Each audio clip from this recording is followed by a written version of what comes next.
Si hay alguien que nos visite por primera vez, por favor levante su mano para conocerle, para que también mis hermanos Ujieres puedan regalarle un distintivo. Si alguien asiste por primera vez, ¿no? Todos somos de casa. Bueno, hermanos, también les informamos sobre las actividades que tenemos durante la semana. Les recordamos que los días jueves tenemos la reunión general, que es a las 7 p.m. También el día sábado tenemos varias actividades. Tenemos el Instituto OREP básico, que es de 8 a.m. a 10 a.m. También tenemos el Instituto OREP avanzado, que es de 8 a.m. a 2:30 p.m. También, como usted sabe, a las 8 a.m. tenemos la reunión de oración y a las 10 a.m. tenemos la reunión de mujeres de fe. Les recuerdo que en la reunión de mujeres de fe contamos con servicio de iglesia infantil para que también nuestros hijos reciban la palabra de Dios. Y más tarde tenemos la reunión de jóvenes de 12 años en adelante y el ministerio Restaurados por Dios para matrimonios a las 3 p.m. Y el día domingo tenemos dos reuniones generales, una es a las 8:30 y otra es a las 11:30 a.m. Si usted requiere mayor información, puede acercarse con mis hermanas en los escritorios. También les recuerdo que si usted requiere una cita para administración con los pastores Xolalpa, puede acercarse con mis hermanas en los escritorios o a la dirección que en un momento va a aparecer en la pantalla. Y hermanos, también puede usted seguirnos a través de Facebook y SoundCloud como Iglesia Verdad y Restauración Internacional. Usted ahí puede encontrar avisos que demos, también las predicaciones para que durante la semana pueda usted escucharlas. Nuestra página en internet es www.iglesiaverdadyrestauracioninternacional.com, la cual lo invitamos a consultar. También, hermano, como usted sabe, tenemos la página de Radio Ibri en TuneIn. La página es tunein.com, /radio Ibri. También la invitamos a consultar. Y hermanos, si usted desea servir al Señor dentro de su cuerpo, en su iglesia, puede acercarse con un servidor. Yo me encuentro en el escritorio que está a un lado de las escaleras. Y hermanos, si usted requiere un sobre para sus diezmos, le pido por favor levante su mano para que mis hermanos Ujieres puedan entregarle uno. ¿Pueden levantar su mano, por favor? ¿Sí? ¿Pueden pasar, hermanos, por favor? Y también les recuerdo que si usted requiere o tiene una petición de oración, puede acercarse al Ministerio Elías, y el hermano que recibe las peticiones de oración se encuentra ubicado en la parte posterior del auditorio al finalizar la reunión, en cada una de las reuniones que tenemos, tanto del día jueves como del día domingo. Si usted ya tiene su sobre, su diezmo, le pido por favor me acompañe a orar. Vamos a darle gracias a Dios. ¿Sí? Padre, en esta mañana te damos gracias, Señor, porque un día más nos has traído a escuchar tu palabra. Señor, en lo espiritual has abundado en nuestras vidas, pero también nosotros traemos lo material porque sabemos que de tu mano lo hemos recibido y has tenido ese cuidado en nuestras vidas. Te damos gracias, Señor, y lo traemos en gratitud y con un corazón alegre, Señor, no por necesidad. Gracias, Señor, en el nombre de Cristo Jesús, nuestro Señor. Amén. ¿Pueden pasar, hermanos, por favor?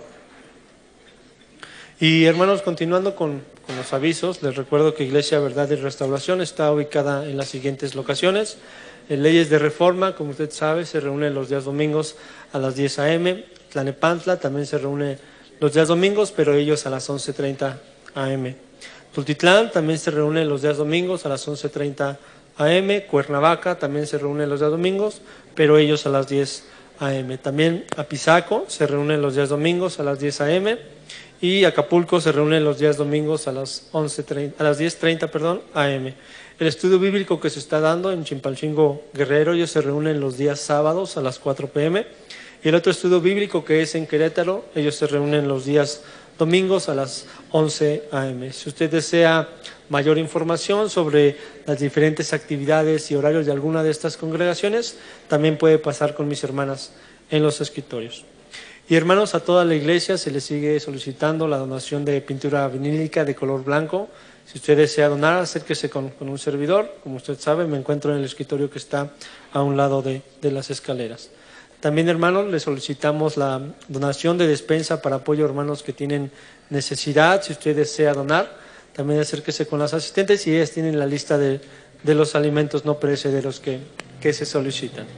Y también, hermanos, les requerimos o les solicitamos la donación de insumos y artículos de aseo para el mantenimiento de nuestras instalaciones. Si usted desea donar, también acérquese con las asistentes y ellas tienen la lista de los materiales que se necesitan.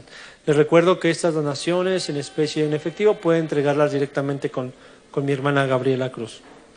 Y hermanos, les recuerdo que este sábado 23 de febrero se suspenden todas las actividades sabatinas en esta congregación en Ibri Zona Sur, para que usted lo tenga en cuenta.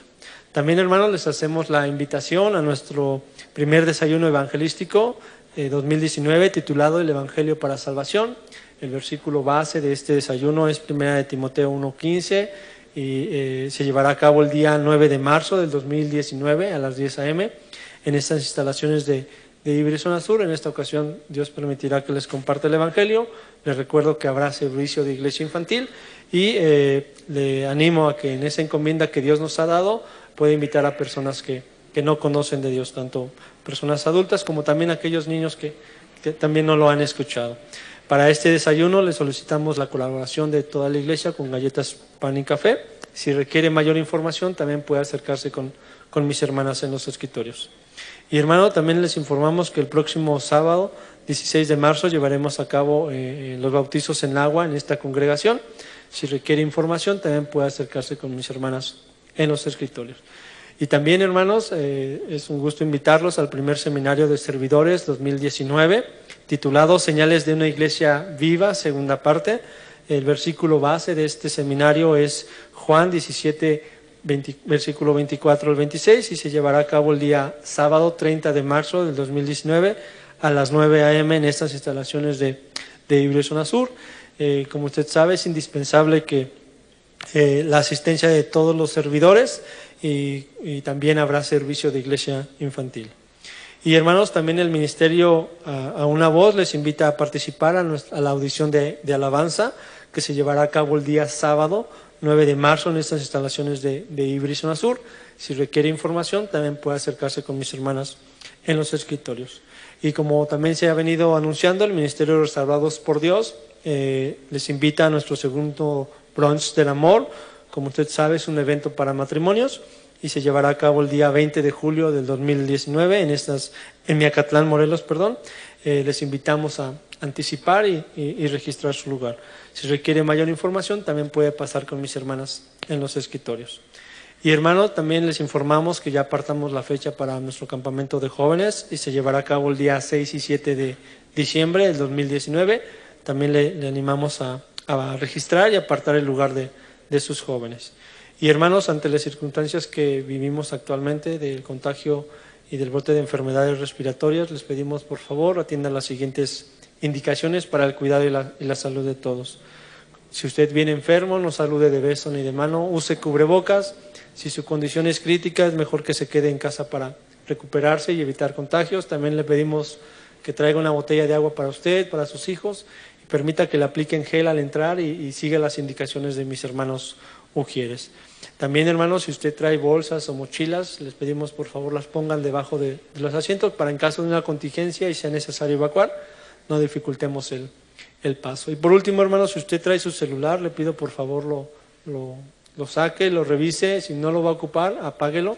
Si trae su Biblia hoy, póngalo en modo de vibración de silencio para no interrumpir la palabra que el día de hoy trae nuestro Señor. Y bueno, va a pasar el Pastor Josué a nuestra segunda enseñanza.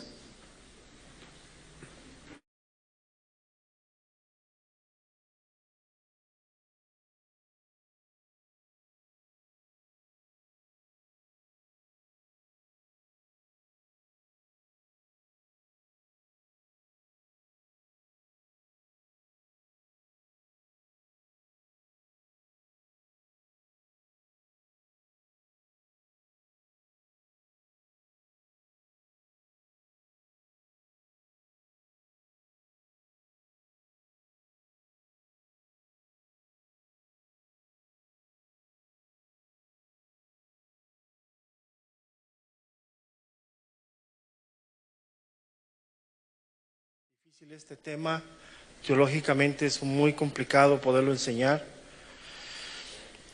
Vamos a la carta de los Romanos, al verso que es la base del seminario, del congreso, Romanos capítulo 5, verso número 1.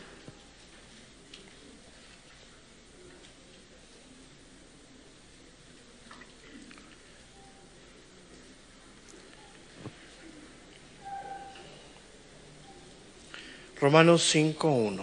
¿Sí? ¿Estamos ahí?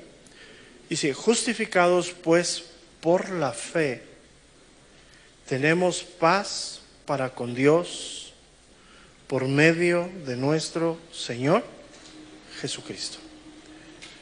Este versículo, hermano, que es muy sencillo, es muy claro lo que aquí habla en cuanto a lo que es la justificación, cómo se obtiene y qué consecuencias trae o qué beneficios trae la justificación y por medio de quién la obtenemos.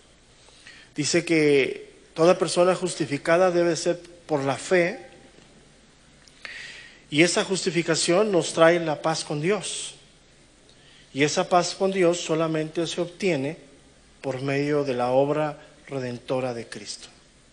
O sea, así pues ya acabamos el congreso y nos vamos, ¿no? O sea, ya está. Porque está ahí, o sea, tú lo lees y dices sí. Pero sin embargo, hermano, difícilmente o a través del tiempo se ha podido ampliar esto. ¿Por qué?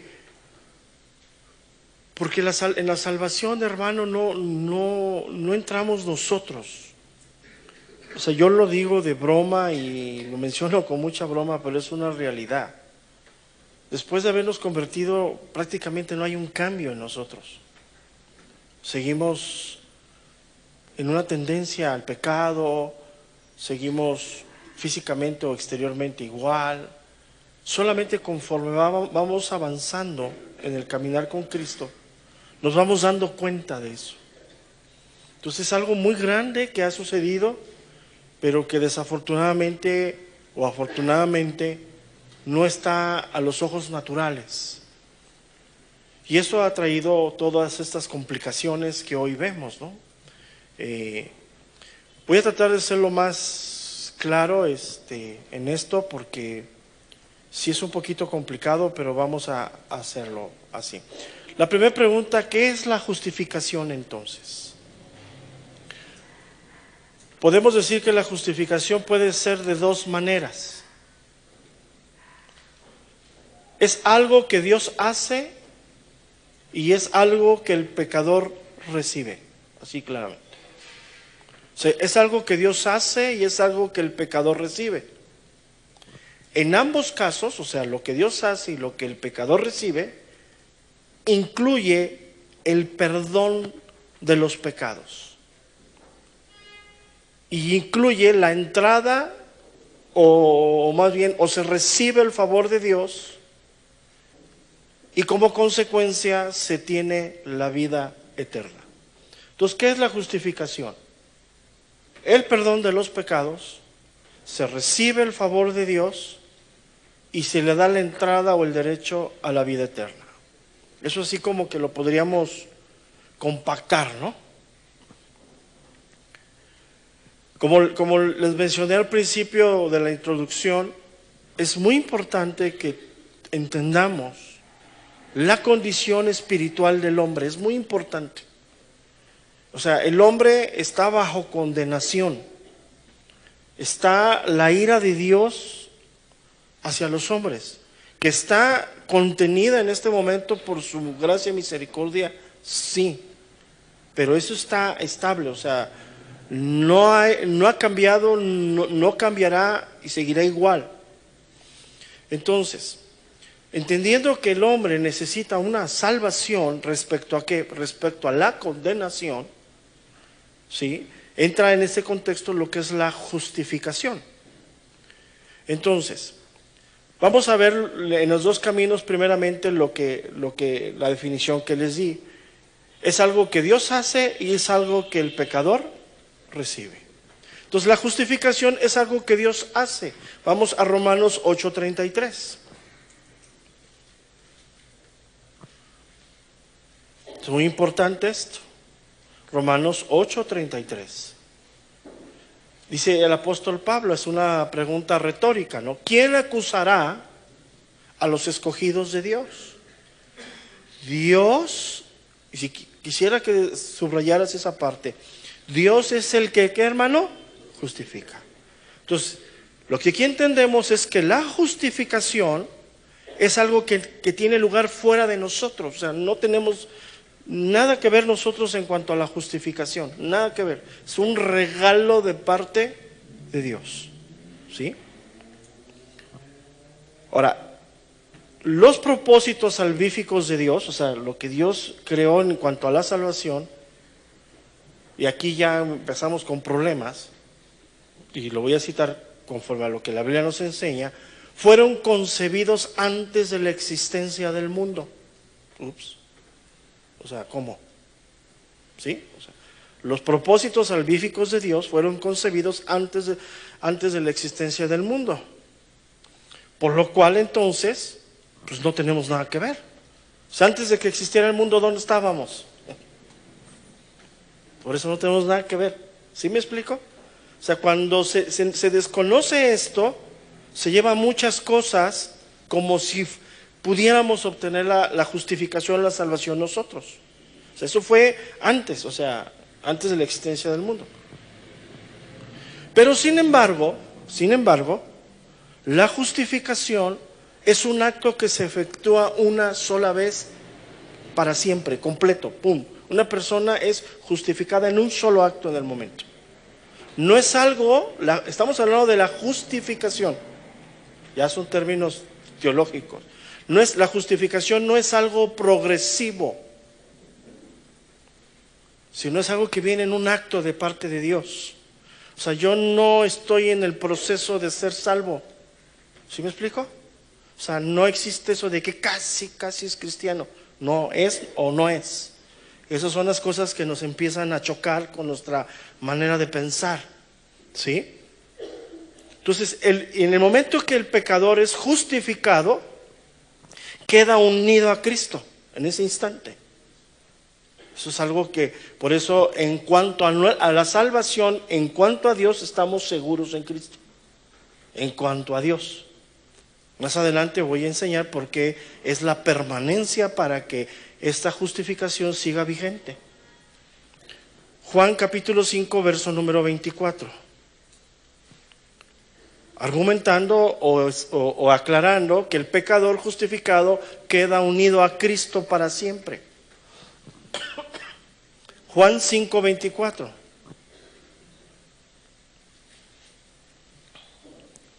De cierto os digo, el que oye mi palabra y crea al que me envió, tiene vida eterna y no vendrá a condenación, mas ha pasado de muerte, ¿a qué, hermano?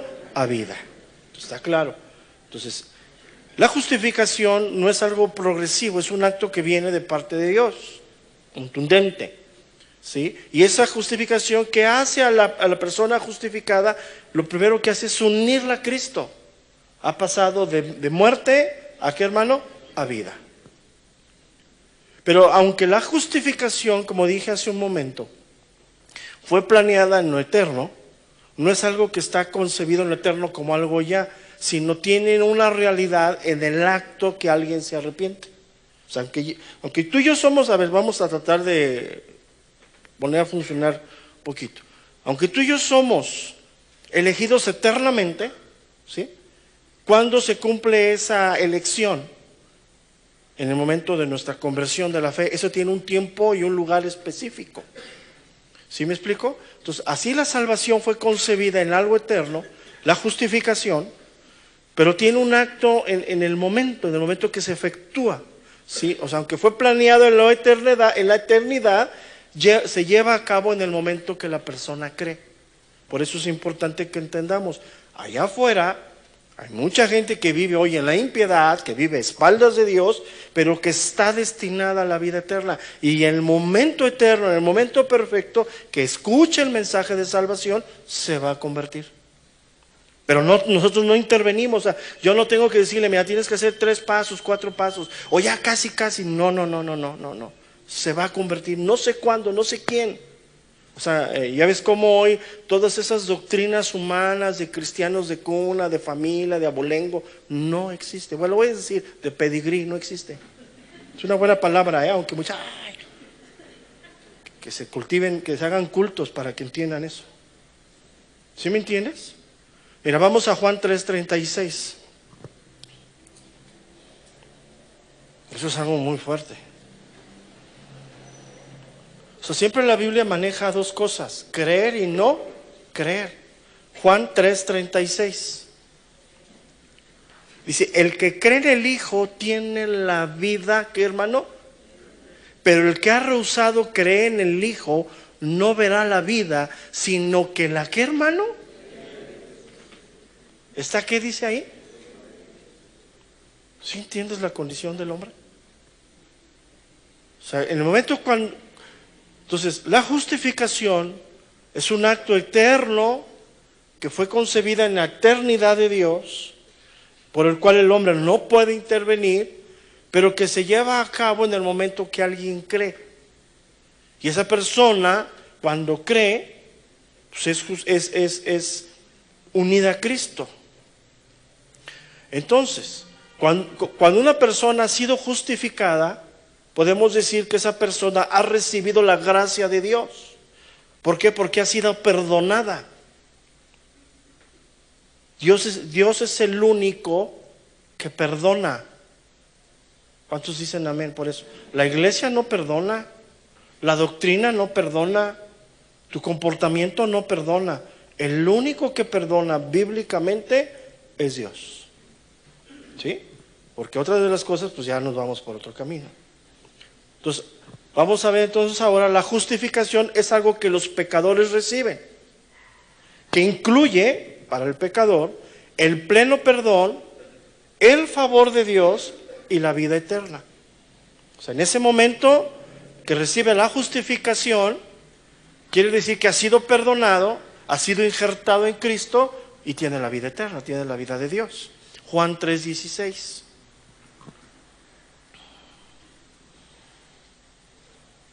Juan capítulo 3, verso número 16. Porque de tal manera amó Dios al mundo que ha dado a su Hijo unigénito, para que todo aquel que en Él cree no se pierda, mas tenga, ¿qué hermano? Vida eterna. Entonces mira, aunque estos versículos son claros, a lo largo de la historia de la iglesia, sobre todo hay la iglesia católica, pero también hay unas corrientes que se denominan como protestantes, han rechazado que el hombre al recibir la vida eterna y el perdón de pecados queda totalmente perdonado. Muchos han argumentado que hay que agregar algo a la salvación, como el andar correctamente en Cristo. ¿Sí me entienden? Entonces es algo que doctrinalmente está mal. ¿Sí? Muchos dicen que cuando eres perdonado en Cristo, solamente has recibido el perdón heredado que viene de Adán. Otros dicen, por ejemplo, que cuando eres perdonado en Cristo, solamente eres perdonado en cuanto a los pecados antes de convertirte. Y otros dicen, por ejemplo, que cuando eres perdonado solamente se ha quitado el dominio del pecado. Todo eso, hermano, que cada postura así ideológica está mal. O sea, en el momento que somos perdonados completamente. ¿Pero qué quiere decir? Que yo en mi andar no debo de pedirle perdón a Dios, sí, pero no en cuanto a mi salvación. Debo de seguir pidiendo perdón a Dios en cuanto a mi andar como hijo de Dios, pero no en cuanto a mi salvación, porque legalmente yo ya soy perdonado en Cristo. ¿Sí me explico? Porque el enemigo va a venir y te va a zarandear y te va a decir, no, si tú ya fuiste a Dios, si tú ya naciste de nuevo, ya eres salvo. ¿Vas a seguir pecando? Digo, ¿quién de nosotros puede decir que no? Pero ese pecado, lo único que va a afectar es mi andar, es mi comunión. No va a manchar mi salvación, porque yo ya tengo la justicia de Dios en mí. ¿Sí? ¿Estamos ahí? Entonces, todo esto que acabo de leer, como de una de otra manera, argumentan que el creyente debe de poner su propio esfuerzo para ganarse el favor de Dios. O sea, no vamos nosotros a caminar. O sea, es un esfuerzo el que tú y yo hacemos para andar dignamente con Dios. ¿Sí me explico? Pero yo no voy, una vez que ya he sido salvo, yo no tengo nada que hacer para ser mejor salvo. Yo ya soy salvo. En cuanto a mi salvación, yo ya no puedo agregar nada, porque yo ya fui declarado justo delante de Dios. ¿Sí? No sé si lo estoy haciendo bolas. Estoy tratando de ir despacio, porque también yo me hago bolas, ¿no?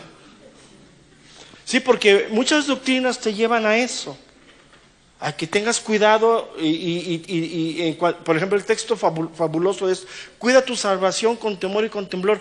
No está hablando en ese sentido, está hablando, ese contexto viene de la obediencia que tú y yo debemos de tener hoy a Dios, y debemos de tener cuidado como creyentes de nuestro andar con Cristo, porque estamos tú y yo puestos para glorificar a Dios aquí en la tierra. Pero entonces mi salvación, mi obediencia en este momento no me hace más salvo ni menos salvo. Yo ya soy salvo, tú ya eres salvo. Ya no hay más. Entonces, yo necesito arrepentirme para lograr el perdón de Dios. Y solamente el que me puede limpiar de mi pecado es Dios. Entonces, en cuanto a la justificación, si yo ya he sido justificado, yo ya he sido unido a Cristo, pues ya no puedo hacer nada con eso. Dios ya me salvó, ya me limpió, ya me regeneró, ya me justificó, ya me injertó a la vida verdadera, pues ya soy salvo. Todo lo que venga para tratar de agregar algo a mi salvación, no, nada que ver. Entonces es muy importante que entendamos esto, hermano, porque el perdón que otorga Dios quita totalmente la culpa. Él es el único en hacerlo, nadie más. Recuerda que el pecado trae permanencia, ¿sí? El pago del pecado, ¿qué es, hermano? Muerte. O sea, el pecado trae permanencia. Una vez que Adán pecó, fue permanente, ¿no? Que fue sacado de la presencia de Dios. Entonces, el perdón quita toda la culpa, y es el único Dios el que puede hacerlo. Si la culpa permanece, entonces realmente yo no he sido perdonado. Entonces una persona no puede ser justificada si no ha sido perdonada. Tiene que haber sido perdonada para poder ser justificada.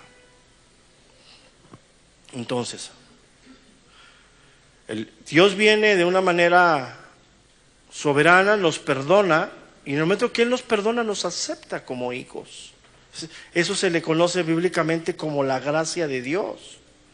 Porque ¿quién podría merecer ser hijo de Dios? O sea, ¿y quién es el único que puede perdonar? Es Dios. Entonces,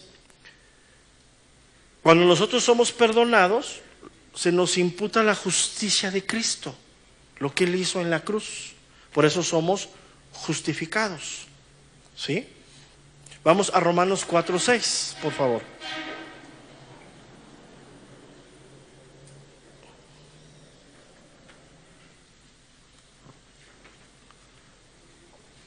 Romanos 4:6.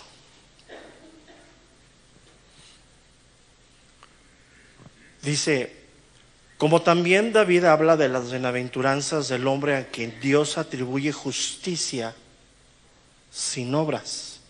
¿Justicia sin qué, hermano? Sin obra. O sea, la justicia es por la gracia. No hicimos nada para obtenerla. O sea, no éramos ni medio malos ni medio nada. Éramos malos, desobedientes. Así es el hombre sin Cristo. ¿Sí? ¿Es claro eso? O sea, no. O sea, yo quiero que empieces a albergar eso en tu corazón. Si tú eres el único creyente en tu familia, no es porque eras mejor, ni porque por algún mérito lo llegaste a merecer. Es la pura gracia a tu vida, nada más. O sea, yo estoy aquí como el único aleluya. Bueno, pues dale gloria a Dios.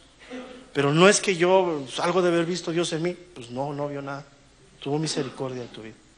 Es que yo me arrepentí cuando oíste, pero el Espíritu Santo se movió en tu corazón como se mueve en todo el mundo. ¿Qué sucedió en ese momento? No lo sé. ¿Cómo lo hizo Dios? No lo sabemos. Entonces, cuando tú reaccionas y dices, me convertí, y entiendes que no merecías absolutamente nada, es cuando tu vida se rinde a Cristo. Regresamos a Romanos 4:6. Como también David habla de las bienaventuranzas del hombre a quien Dios atribuye justicia sin obras, diciendo, bienaventurado aquellos cuyas iniquidades son perdonadas y cuyos pecados son, ¿qué, hermano? Cubiertos. Bienaventurado el varón a quien el Señor no inculpa de pecado. O sea, y eres perdonado.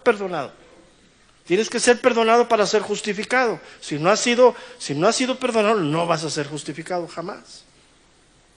¿Qué sucede después de ser justificado? Pues viene una serie de privilegios en Dios, ¿no? O sea, el primero que obtenemos después de ser justificado viene el Espíritu Santo, ¿no? A nosotros. Vienen dones, viene un montón de cosas, ¿no? Entonces, cuando viene el perdón, pues viene la justicia de Dios, que fue satisfecha en la cruz de Cristo. O sea, quiero que me entiendas esto. La justicia de Dios nunca va a bajar de nivel. Dios no se va a moldar a los tiempos. O sea, en este momento que hay tanta maldad, Dios no rebaja su justicia. Sigue exactamente igual. ¿Dónde solamente se cumplió esa justicia? En la cruz de Cristo. ¿Y cuándo viene eso? Cuando nosotros aceptamos el sacrificio de Cristo. Entonces, ¿y cuál es uno de los beneficios que viene de todo esto de la justificación? Pues el beneficio más grande que tú y yo tenemos, que es el Espíritu Santo, que nos da el derecho a ser llamados hijos de Dios. O sea, somos perdonados, somos justificados y somos declarados como por el Padre hijos, somos adoptados por Dios. Entonces podemos decir que la justificación es un acto legal que viene de parte de Dios. Y todo eso se describe, lo que viene como el ser herederos o ser hijos de Dios, después de ese acto legal, que entramos en un proceso de santificación. Son dos cosas diferentes, no las podemos confundir. Una cosa es la justificación y otra cosa es la santificación. Que la santificación viene por respuesta de la justificación. Cuando Dios imputa la justicia de Cristo en nosotros, en cada creyente, entra el proceso de santificación, que es cuando viene el Espíritu Santo y el Espíritu Santo empieza a trabajar con nosotros, nos empieza a llevar a la santidad y el Espíritu Santo provee la fuerza para seguir adelante como hijos de Dios. Entonces podemos decir que la justificación libera a todos los creyentes por igual de la ira de Dios, ¿sí? Pero la santificación en cada creyente es diferente. Es ahí donde variamos tú y yo. Legalmente somos declarados hijos, pero cada hijo es diferente. Entonces, fíjate si quieres anotar esto porque es algo muy importante. La justificación no hace al pecador personalmente santo, sino que lo considera legalmente santo. Son dos cosas bien diferentes. La justificación no me hace santo, me declara legalmente santo. Pero la santificación empieza a trabajar conmigo en cuanto a mi santidad. Son dos cosas que parecen iguales, pero espero que no lo esté haciendo bolas, porque yo ando ya haciéndome bolas. Entonces, quiere decir entonces que ningún creyente va a poder estar más justificado de lo que estamos ahora. Nadie. Pero sí puedes estar más santificado de lo que estás ahora. ¿Sí me explico? O sea, legalmente ya eres hijo.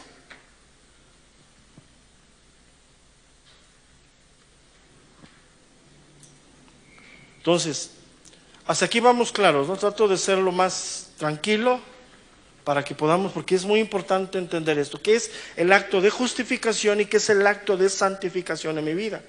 Uno viene del otro, pero no son las mismas cosas. En uno somos todos iguales, somos declarados justos, en otros somos diferentes. La santificación es diferente, pero es un derecho que hemos obtenido y que ha empezado en nosotros por la obra que hizo Cristo en la cruz. Hemos recibido la adopción. Entonces, por eso yo les he dicho en manera de broma, en manera de exhortación, una vez que has sido hijo, Dios te recibió así, te justificó, te perdonó todo, pero no te va a dejar en esa condición, porque entra en el proceso de santificación. Entonces tú decides qué tanto puedes tardar en caminar con Dios, qué tanto puede durar el proceso de la prueba, qué tanto debe de venir la aflicción a tu vida, pues porque Dios está trabajando ¿con quién? Con nosotros. ¿En cuanto a qué? En cuanto a nuestra santificación. No en cuanto a la justicia. Yo ya soy hijo. ¿Sí? Uno de los problemas que se ha tenido a lo largo de la historia para entender la justificación es qué relación tiene la justificación en cuanto a la ley. Bueno, para que nosotros entendamos qué es la ley de Dios, ¿sí? La ley de Dios que nos enseña en la Biblia son las reglas morales de Dios con las cuales gobierna su creación. ¿Sí? Las reglas morales de Dios con las cuales Él gobierna su creación. La ley de Dios.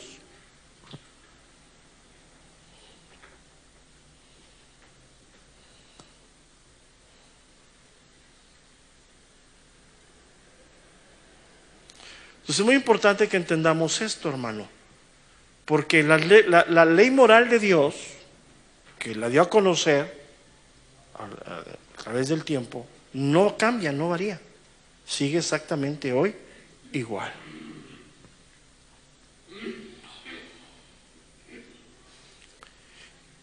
Y cuando Dios se mostró en el huerto del Edén, ¿qué demandó de Adán y Eva? Como decía mi esposa, obediencia. ¿En cuanto a qué? En cuanto a su ley moral.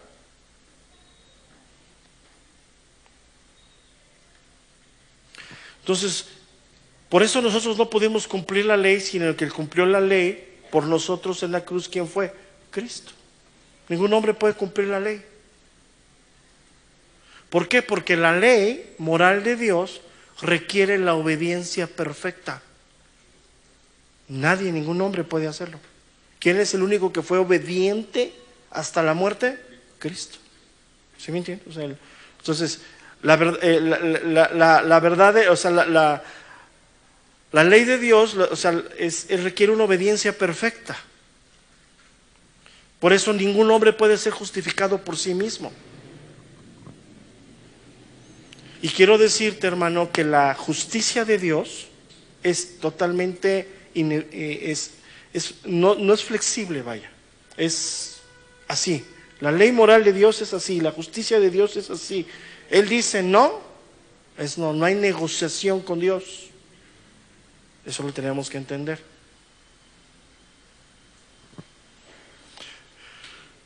Entonces, ¿qué es lo que hace Dios? A través de lo que hizo en nosotros en la cruz y lo que sigue haciendo el Espíritu Santo en nosotros es llevarnos, levantarnos hacia esa justicia de Dios, hacia la ley moral de Dios. Eso es lo que Él está haciendo en nosotros. Nos quiere llevar al nivel, como hablando de creación, como estaba Adán y Eva. Adán y Eva antes de caer no necesitaban salvación. No necesitaban absolutamente nada. Por eso tenían esa comunión con Dios, ¿no? Hablaban con Dios. ¿Cuál fue la promesa de Dios para mantenerse en esa comunión? La obediencia. Cuando ellos decidieron desobedecer, ¿qué les trajo como consecuencia? La muerte. Y es la herencia que tiene todo hombre, ¿no? Entonces su justificación, como decía mi esposa, de Adán y Eva, solamente requería su perfecta obediencia a la ley. Dios le dijo, de todo esto podrás, pero de esto no. ¿Y qué hicieron ellos? Pues todo lo contrario.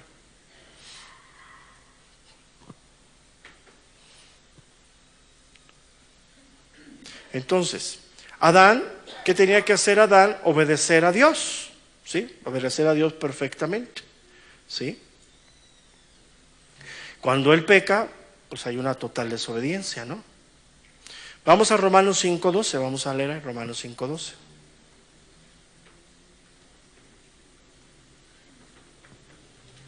Romanos 5:12. Este texto, Romanos 5:12, explica claramente cómo ha pasado el pecado al hombre, porque Adán fue tomado como representante de los hombres. Ese fue ahora, esto que yo estoy hablando, mucha gente dice, ¿cómo Dios me considera pecador por Adán si yo no he hecho nada? ¿No? Es una de las maneras que refuta, ¿no?, todo lo que se habla. Bueno, es algo que Dios determinó así, de esa manera. ¿Y quién le puede decir a Dios que está mal? Pero también de esa misma manera Dios da la salida, declara justos a todos los hombres por medio de ¿quién? De Cristo. Entonces es una de las cosas que te va a decir, ¿yo por qué? Si yo no hago mal, pues Adán fue el culpable. Pero no solamente somos condenados por el pecado heredado, sino por nuestros pecados también. Entonces, tenemos dos cosas muy fuertes. Romanos 5:12, que habla referente a que cómo se transmitió el pecado al hombre. Por tanto, como el pecado entró en el mundo por un hombre, Adán, y por el pecado la muerte, así la muerte pasó a todos los hombres, por cuanto todos, ¿qué, hermano? Pecaron. Entonces, así Dios lo determinó, o sea, es lo que Dios nos da como testimonio bíblico del pecado heredado a los hombres, ¿sí? Pero sin embargo, muchos hoy dicen, no, bueno, si no crees que has heredado el pecado de Adán y estás condenado por el pecado de Adán, pues estás por los tuyos. Tú también tienes pecado, ¿sí? Entonces, hemos heredado la naturaleza pecaminosa de Adán, por eso somos pecadores, ¿no? Y tenemos nuestros propios pecados. O sea, la culpa de Adán y la culpa nuestra, ¿no? Por esa razón, por haber heredado la culpa de Adán, por nuestra propia culpa, nosotros no podemos justificarnos a nosotros mismos. O sea, no podríamos guardar la ley de Dios perfectamente.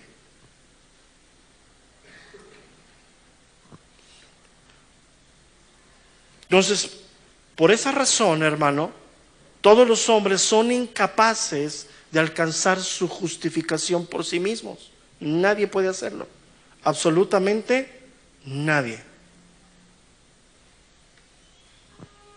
Y muchos para tratar de esquivar esta verdad bíblica, han argumentado que después de lo que sucedió en la cruz, Dios bajó su nivel de moralidad, su nivel de ley, y que Dios se amolda a las cosas, ¿no? Pues definitivamente no hay manera de entender eso. O sea, y te van a citar 1000 cosas, no. O sea, no hay manera. La ley de Dios no ha sido anulada y la obediencia a la ley de Dios sigue vigente. ¿Y qué demanda Dios del hombre? Que el hombre sea obediente. Y lo que controla al hombre es el gobierno moral de Dios.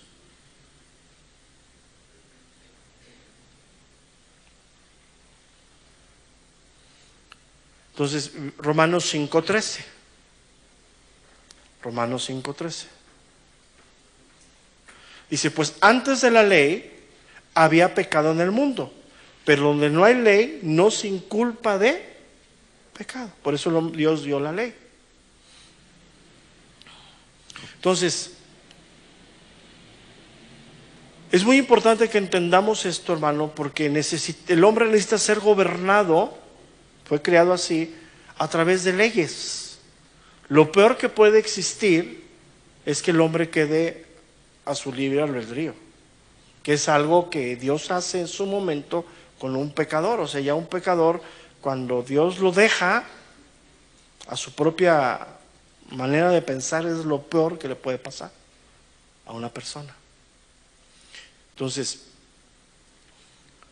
ninguna parte de la ley de Dios, hermano, ha sido modificada ni será modificada nunca. Nada, no, venga lo que venga. Entonces, ante ese escenario, ningún hombre puede hacerse acreedor de la justificación. Entonces, muchos argumentan que hoy, a través de lo que se está viviendo, la ley de Dios se ha vuelto flexible. No es cierto, no es verdad. O sea, el hombre cada día se hace más depravado, hay más maldad. La ley de Dios sigue vigente, no cambia.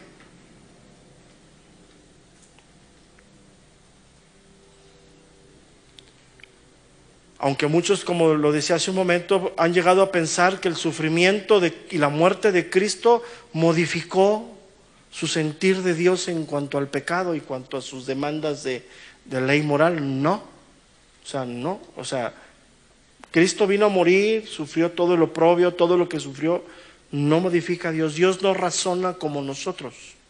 Él es Dios. Porque si hubiera una modificación a la ley, entonces la pregunta es, ¿en dónde se ha modificado? ¿Cuáles son esas leyes nuevas? ¿Quién no las puede decir? O sea, ¿en dónde Dios las ha revelado? No hay manera. Entonces, entendiendo eso, podemos decir que ni tú ni yo, como cristianos, somos perfectos. Pero aún así, somos aceptables delante de Dios, a pesar de nuestra obediencia imperfecta. A pesar de eso. Pero ¿por qué somos aceptados delante de Dios? No por nosotros, sino por la obra de Cristo en la cruz. Ya que nosotros no confiamos en nuestros propios caminos, ni en nuestra propia justicia, sino en los méritos de Cristo, en la fe en Cristo. Entonces yo no confiamos en eso. Algo muy importante, hermano. La ley de Dios, lo que manifiesta la Escritura, que es el carácter de Dios. La ley moral de Dios no es algo externo a Dios, como muchos han llegado a pensar. Podemos decir que la ley de Dios es una expresión de su propia naturaleza moral. O sea, es como Dios es. Entonces, si hubiera una modificación, Dios tendría que cambiar su carácter, entonces ya no sería Dios. ¿Sí me entiendes? Muchos argumentan muchas cosas y que cambian. No. Él siempre se ha revelado justo, santo, bueno. Sus leyes son santas, justas y buenas. ¿Y qué demanda Dios? Santidad, justicia y bondad del hombre. Entonces todo eso está así, no cambia, no hay manera de cambiar. Entonces la ley de Dios, hermano, no puede ser anulada ni modificada. No hay manera. Dios no va a cambiar.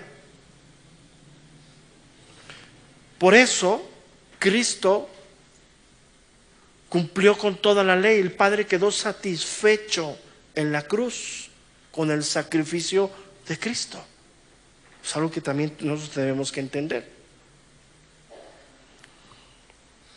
Entonces, cuando Dios dio la ley, cuando Dios le habló a Adán y Eva, en ese momento la ley tenía que cumplirse. No se cumplió, trajo muerte.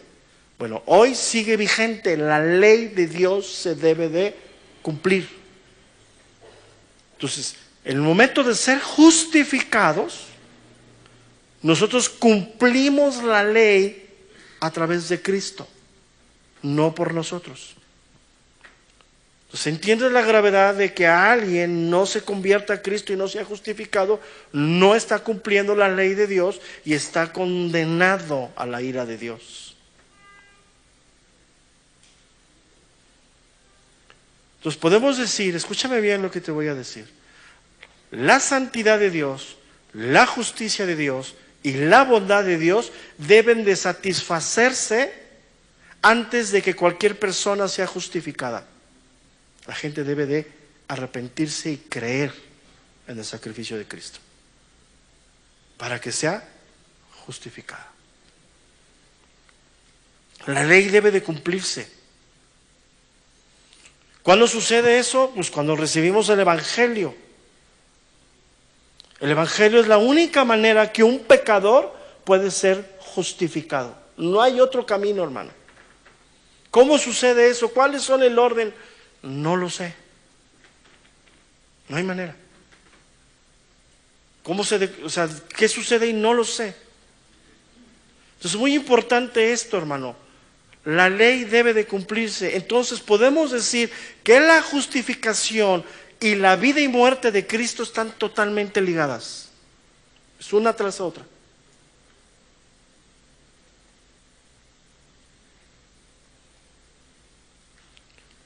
Entonces las Escrituras revelan que la justificación y la venida de Jesucristo están relacionadas con la ley de Dios. O sea, Él demandó la ley de Dios, la vida moral. Él vino a cumplirla por nosotros. Cristo vino a cumplir esa ley. Entonces, la venida de Cristo y la justificación son cosas totalmente ligadas bíblicamente. Porque tú y yo entendemos que Cristo obedeció totalmente la ley de Dios. Nuestra justificación proviene de la obediencia de Cristo. Si Él no hubiera sido obediente, no hubiéramos sido justificados.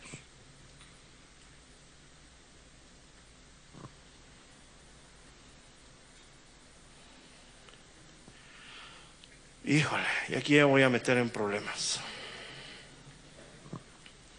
De lo yo que acabo de decir, tratar de ser un poquito claro. Voy a regresar un poquito, porque es muy importante algo que hemos entendido mal. La justificación y la venida de Cristo son algo que están totalmente relacionados, ¿sí? Todo cristiano está de acuerdo en la obediencia perfecta de Cristo. ¿Estás de acuerdo conmigo? O sea, Él cumplió hasta lo último, ¿sí? Y eso trajo como consecuencia nuestra justificación. Bueno, esto que yo estoy diciendo, no todos están de acuerdo.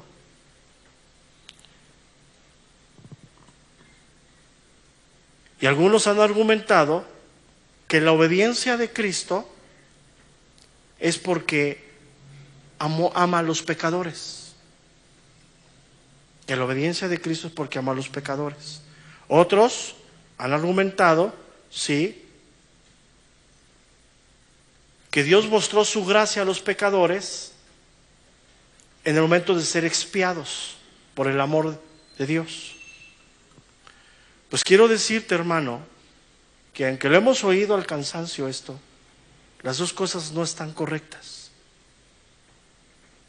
Cuando nosotros hablamos del amor de Dios, es algo que es incomprensible para nosotros. El amor de Dios existe desde antes Él es amor, es parte de su naturaleza. Y en ese amor, el Padre, el Hijo y el Espíritu Santo en la eternidad decidieron salvar a los hombres. No era necesario que el hombre pecara para que surgiera el amor de Dios y viniera Cristo y se encarnara y muriera. Ya estaba en la eternidad. Ahora, si tú me preguntas si Dios sabía que el hombre iba a pecar, sí. Pero nos metemos en un callejón que no tiene salida. En la eternidad, en ese plan eterno, en el amor, o sea, hablar del amor es hablar de eternidad. ¿Qué piensas tú? ¿Hasta dónde te alcanzó los gigas? Para ponernos en orden, ¿no? No sé. ¿Quién trae? O sea, hablar del amor de Dios. Espera. Es que ¿sí me estás entendiendo? O sea, Dios decidió salvar a los hombres en la eternidad, en el amor eterno de Dios, porque el amor es parte de su carácter. O sea, Dios no esperó que el hombre cayera y volteó y dijo, ay, como los amo tanto los voy a salvar. Ya estaba designado. Entonces, si entendemos esto, nos va a ubicar plenamente en el verdadero amor de Dios y no pensar que Dios me ama porque soy pecador. No, Dios me ama porque en Él está el amor y Él decidió amarnos. Si me preguntas cómo, no lo sé. No sé si ya los hice bolas, porque ya me hice bolas yo. Es que todo, de ahí surgen todas esas infiltraciones a la iglesia del humanismo. Ay, pobrecito, Dios te ama, Dios, espérate. Antes de ser pobrecito, arrepiéntete. Y Dios sí te ama, pero te ama en la eternidad, en el consenso eterno de Dios. Y ahí, por eso yo les dije al principio, en cuanto a la salvación no tenemos nada que ver. En cuanto a los designios de Dios, en cuanto a la elección, no tenemos nada que ver. La Biblia dice que antes de ser concebidos en el vientre de nuestra madre ya estábamos elegidos. ¿Cómo entendemos eso? ¿Hasta dónde te llegan los hijos? No, pues no. Entonces, lo único que nos queda es decir, Señor, gracias. Y tú eres de alguna manera, recibimos ese amor de Dios. ¿Y cómo se traduce ese amor de Dios? Siendo obedientes. Llevando este mensaje a mucha gente que hoy está, el problema de la gente, del hombre, es que está desamparada del amor, no tienen todo lo que el pecado trae es eso. Entonces, Efesios 3:11, para que vayamos aterrizando. Es que yo te dije que estaba bien difícil. Efesios capítulo 3, verso número 11.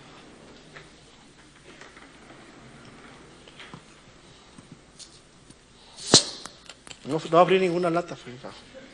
No sé por qué truenan. Yo creo que tienen unción.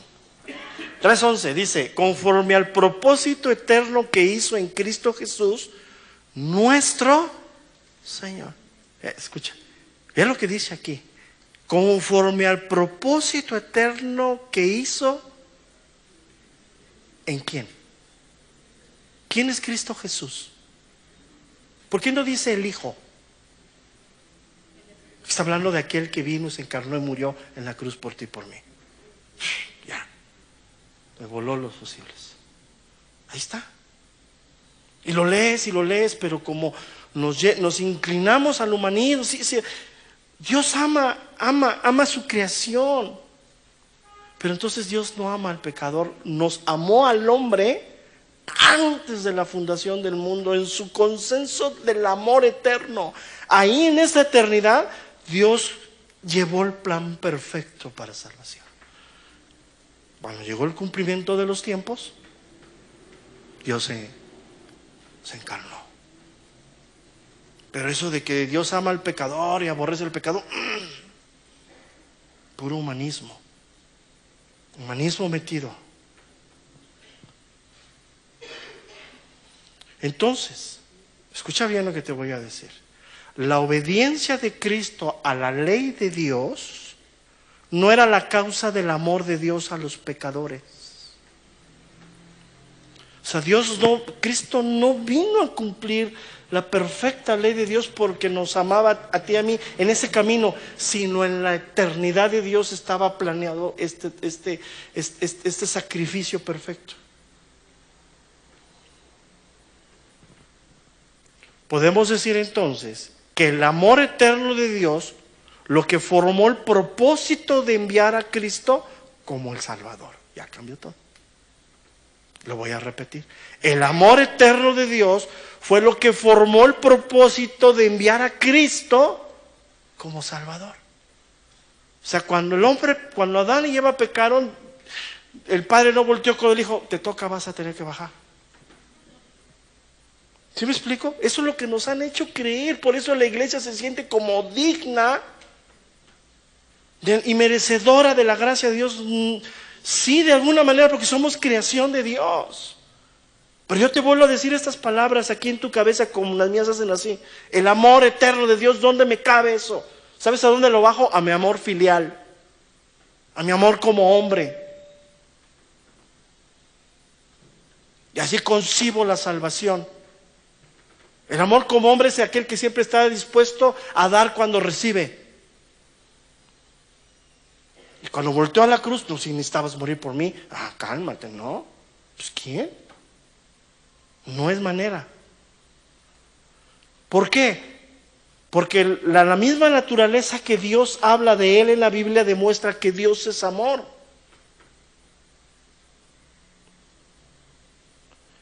Y nos habla, en las Escrituras se muestra al Dios como un Dios trino, Padre, Hijo y Espíritu Santo. Y en ese consenso eterno decidieron salvar a los hombres.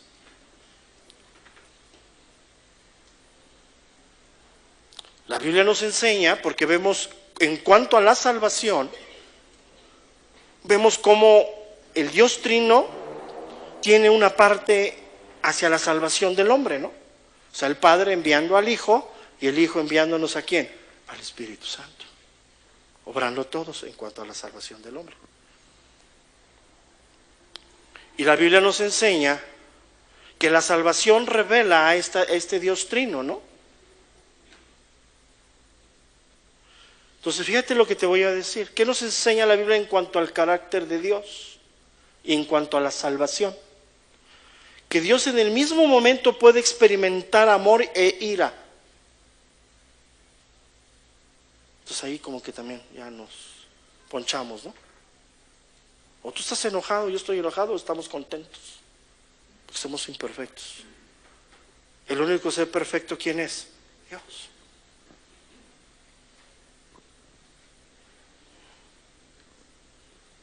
Entonces, escúchame bien lo que te voy a decir.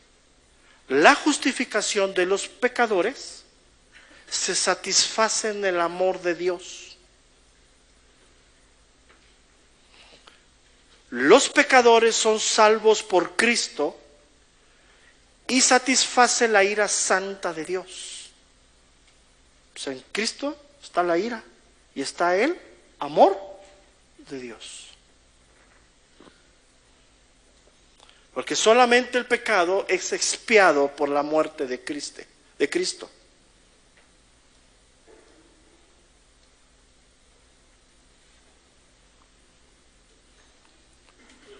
Y es cuando nosotros entendemos en esa expiación, pues que Cristo es vino a morir por nosotros. Él fue el que puso su vida por ti y por mí. ¿Por quién vino a morir? Por su pueblo, por sus escogidos. ¿Esos escogidos quiénes son? Pues no lo sabemos. O sea, no hay manera de saberlo. No hay descendencia natural.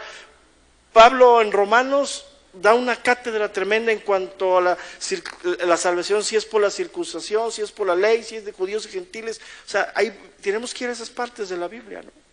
Y lo deja claro. Entonces Cristo vino a salvar a su pueblo siendo un sustituto para ellos. Por eso es el Salvador. O sea, no es un profeta, no es un rey. Él vino como sacerdote y sacrificio por Dios. Como representante de ¿quién? De su pueblo. Él se ofreció a sí mismo.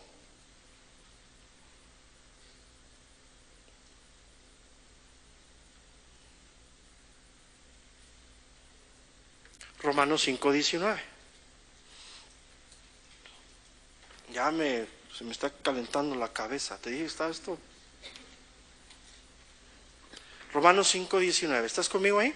Porque así como por la obediencia de un hombre los muchos fueron constituidos pecadores, así así como por la desobediencia de un hombre los muchos fueron constituidos pecadores, así también por la obediencia de uno los muchos serán constituidos como, hermano, justos. Entonces volvemos al mismo principio. Si Dios utilizó el método de representación con Adán, así utiliza el mismo método de representación en Cristo. Para que ellos dicen, no, pues yo qué tengo que ver con Adán.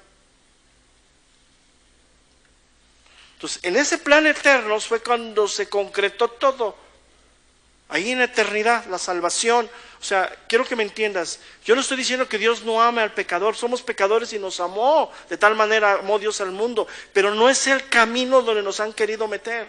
Como si fuéramos dignos. No, esto está fuera totalmente de nosotros en el consenso eterno de Dios. Ahí ya nos rebasa totalmente. ¿En qué momento se completó eso? Gálatas 4:4. Vamos con ahí.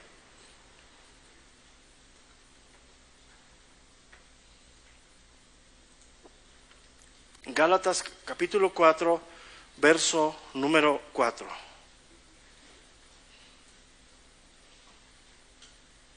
Y aquí está bien claro, ¿cómo fue el sustituto del pueblo? Gálatas 4:4.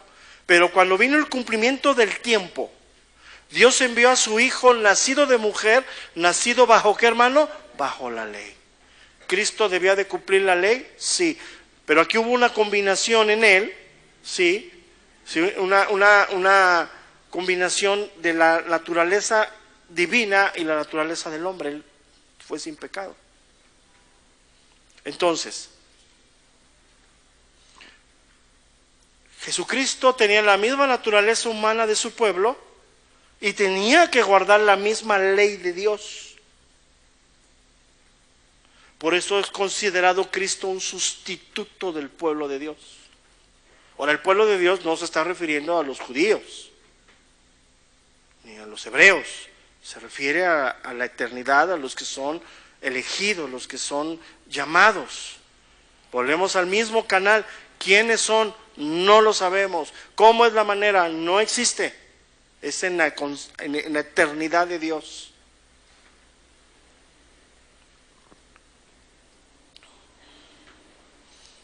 Entonces esa obra de Cristo como Salvador fue hecha, según lo que leímos, en su encarnación, en su sufrimiento y en su completa obediencia al Padre. ¿Sí? Él, como representante. Filipenses 2:8.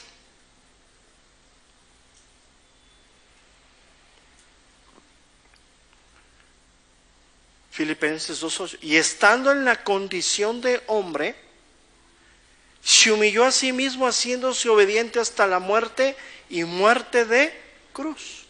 Entonces, en esa obediencia, él siendo Dios se hizo hombre y caminó sujeto a la ley moral de Dios.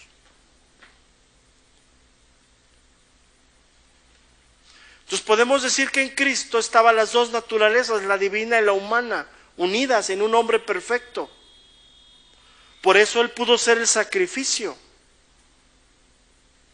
Y ese sacrificio fue el que satisfizo la ira de Dios. El Padre quedó satisfecho.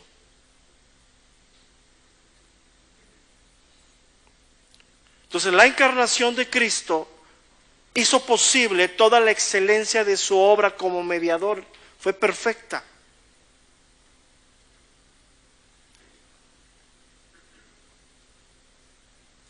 Podemos decir que Cristo fue un mediador perfecto entre Dios y los hombres. Por eso no se ha dado otro nombre debajo del cielo en el cual haya salvación, que no sea ¿quién?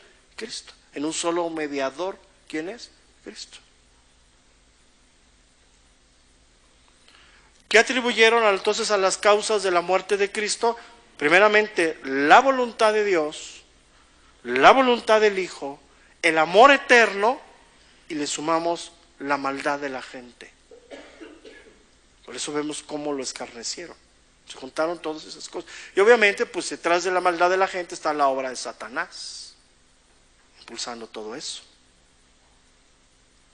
Pero al final, él como sustituto, podemos resumir que su muerte fue por causa de su pueblo. Él vino a morir por sus escogidos, por sus elegidos. Isaías 53:5.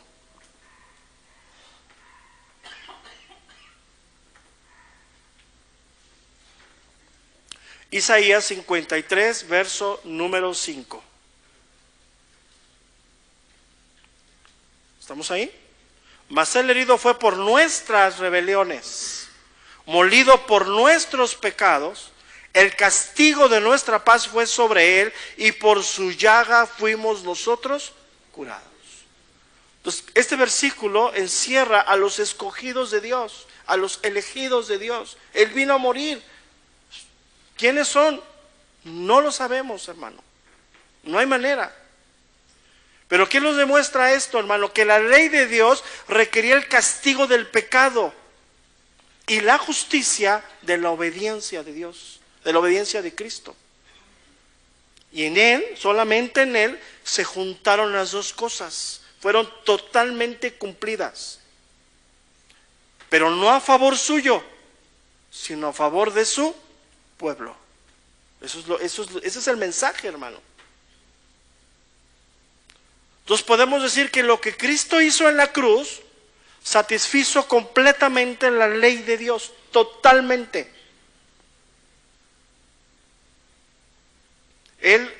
Cristo obedeció todos los requisitos de la ley, pagó todas las penas de la ley, todo completo.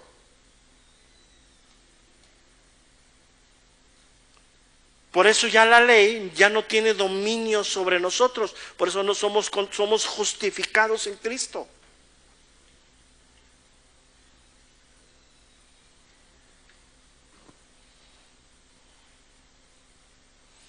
Y si regresamos un poquito a lo que dije al principio, que muchos le quieren agregar obediencia para ser más salvos o mejor salvos, eso agrede totalmente el sacrificio de Cristo, totalmente. Es una agresión así fuertemente a lo que Él hizo. Porque la salvación que tenemos y la justificación es por lo que Él hizo en la cruz, como nuestro sustituto.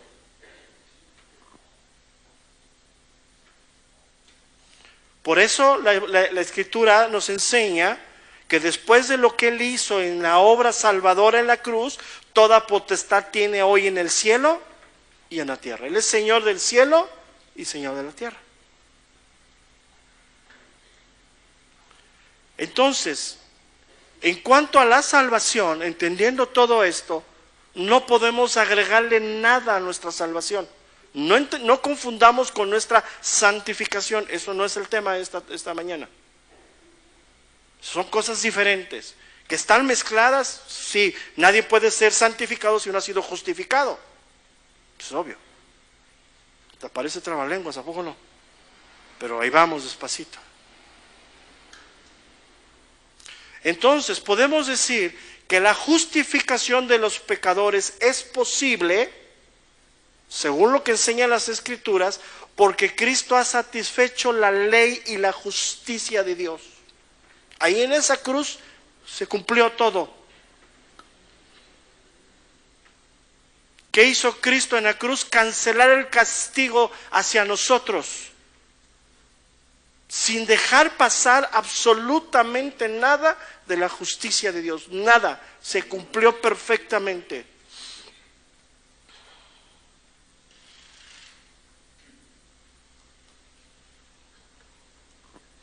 Romanos 5:9. Romanos capítulo 5, verso número 9. Pues mucho más, estando ya justificados en su sangre, por él seremos salvos de la ira.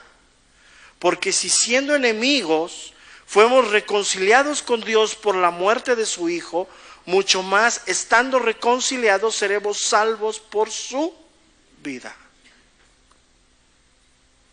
Y esto que acabo de leer, pues está enlazado, fíjate, ahí va, está enlazado a la obediencia de Cristo. Hebreos 5:8.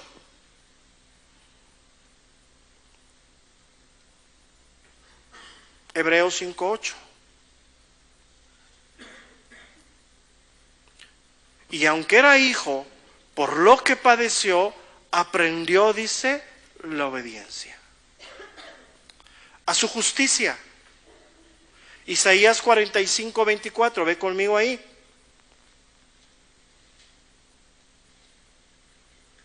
Isaías 45, verso número 24. Y se dirá de mí, ciertamente en Jehová está la justicia y la fuerza. A él vendrán, y todos los que contra él se enardecen serán avergonzados. En Jehová será justificada y será gloria todas las descendencias de Israel. Y se gloriará toda la descendencia de Israel. A su nombre, vamos, 1 Corintios 6:11.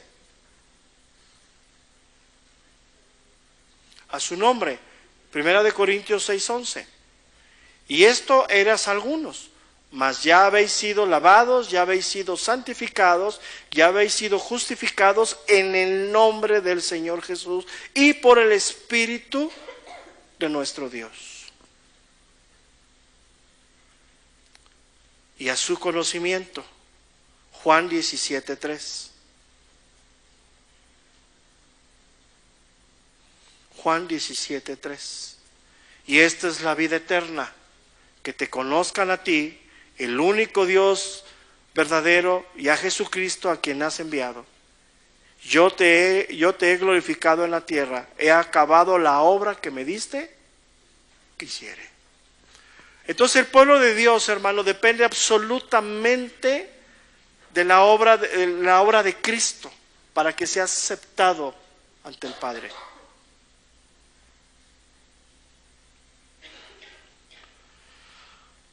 Entonces, ¿dónde vemos nosotros la gloria de Dios? Pues la vemos en Cristo. Ahí está la gloria de Dios. Entonces podemos decir, escucha bien lo que te voy a decir, que nuestra justificación surge de la intención eterna de Dios de exhibir su propia gloria en nuestra salvación. Para eso nos salvó, para exhibir su gloria. No nos salvó porque merecíamos, no nos salvó porque teníamos, no. ¿Por qué nos salvó, hermano? Para mostrar su propia gloria en nosotros. ¿A poco no es bien difícil entender esto? ¿Sí o no? Acá estoy. ¿Sí o no es bien difícil entender que Dios muestra su gloria en la salvación del hombre? ¿Sí o no? Voltea a ver al que tienes al lado y dice, oye, ¿es la gloria de Dios? Pero ahí está.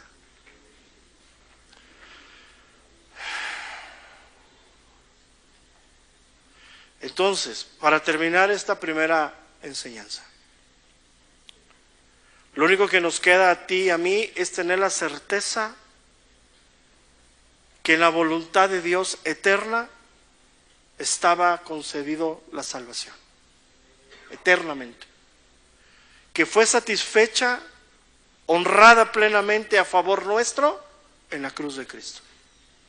Hasta ahí podemos nosotros como medio razonar algo, hermano, que realmente más creo que la verdad es muy difícil. Yo cuando vi esto dije, no, ¿cómo? Entonces, ¿Cristo no se encarnó porque me amaba?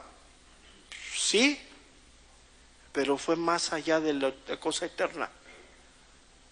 Porque el amor de Dios no depende de nosotros. Él es Dios lleno de gracia, de amor, de todo, siendo Dios y ha sido eterno. Entonces esos principios cuando están ahí botan con nuestra pequeña capacidad de ver las cosas. Pues nos quedamos aquí, hermanos, y me faltan otras 50 hojas, pero vamos a tener un descanso. ¿Dónde estás? Bueno, ya les comentan.